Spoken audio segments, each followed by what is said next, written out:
I have a dream, एक ऐसा समाज हो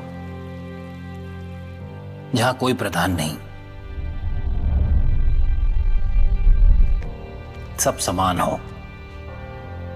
The man with a mission, Jyotiba Phule. तो लड़कियों को पढ़ा के तुम क्रांति लाओगे? अरे क्रांति लाने का इतना ही शौक है तो देश के स्वतंत्रता संग्राम में जुड़ो। अंग्रेजों की गुलामी तो सिर्फ 100 साल पुरानी है। मैं जिस गुलामी से लोगों को स्वतंत्र करना चाहता हूँ वो 3000 साल पुरानी है। लड़कियों को पढ़ाना बंद करो। फिर हरकत करी तो जान से मार देंगे। चलो एक बात तो समझ आ गई, ये युद्ध नहीं महायुद्ध है। पुण्य और सावित्री ने ऊंच जात की वर्ण व्यवस्था को हिला दिया है। मत छू, आपको पाप लगेगा। इनके आत्मसम्मान को जगाना चाहिए। आज तक किसी शूद्र ने ऐसा दुस्साहस नहीं किया। और ज्योतिबा को समझा, हमारी प्रथाओं में बाधा न डाले। क्या कर लोगे? देखते हैं कौन पहले थकता है, वो या हम।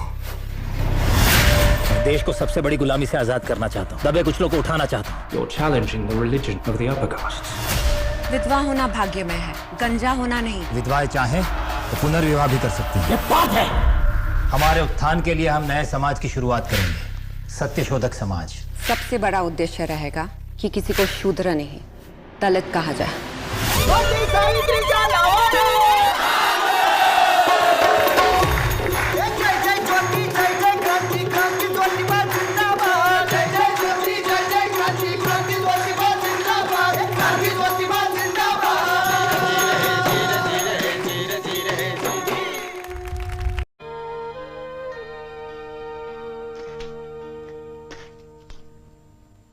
तात्या। हाँ, कौन जमदाड़े? हाँ। मैंने तो नहीं बुलाया। अभी हजामत की जरूरत नहीं है। नहीं, मैं तो काशीबाई के काम से यहाँ आया था। वो विधवा आपके यहाँ जो रहती है, उसका क्या काम? तो उसका सिर मुड़ने आया है? हाँ, उसने ही तो संदेशा भेजा था। तूने हिम्मत कैसी की? तू नहीं जानता क्या कि मैं विधवा के केशवापन के खिलाफ हूं? हम केशवापन के खिलाफ आंदोलन चला रहे, और तू उसकी हजामत करने आया है यहां मेरे ही घर में?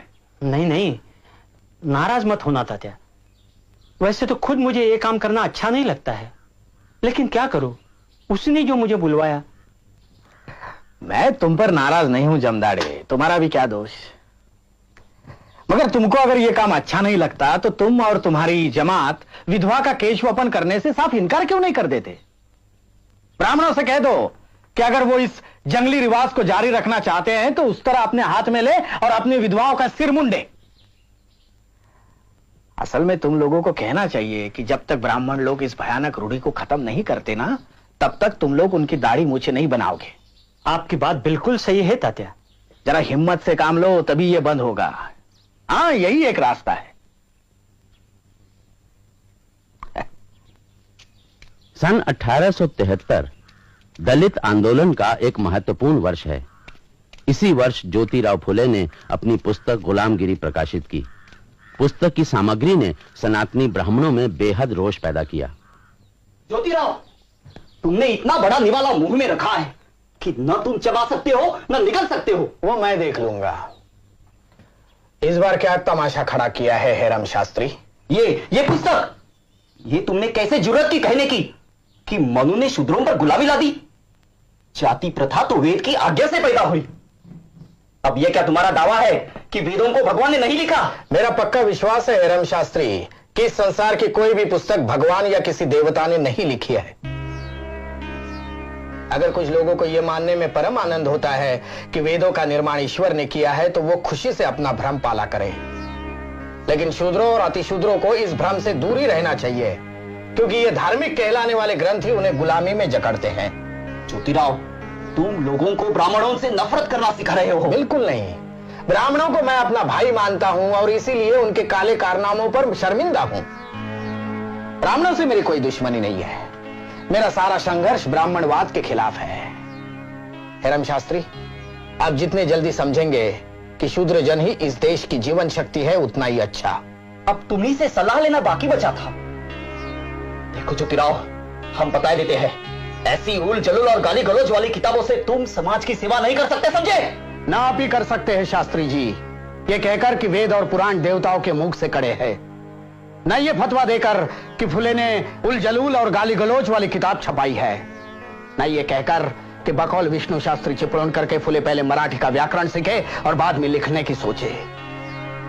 आप विद्वान कहलाने वालों में से एक भी ऐसा नहीं निकला जिसने मेरे उठाए सवालों का जवाब दिया हो। आपके पास कहने के लिए कुछ नहीं है, इसलिए ये दो कौड़ी का बड़प्पन जता रहे हैं। पूना शहर विद्वानों की नगरी कहलाती थी, आप जैसे के रहते वो शान भी जाती रही।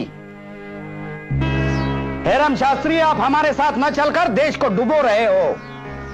समाज परिवर्तन के माहौल को अभी आप रोक नहीं पाएंगे, और अगर रोकने की कोशिश की तो समाज आपको निगल जाएगा पूरा के पूरा, फिर चाहे पानी पीकर कोसते रहना, कोई मुड़कर भी नहीं देखेगा।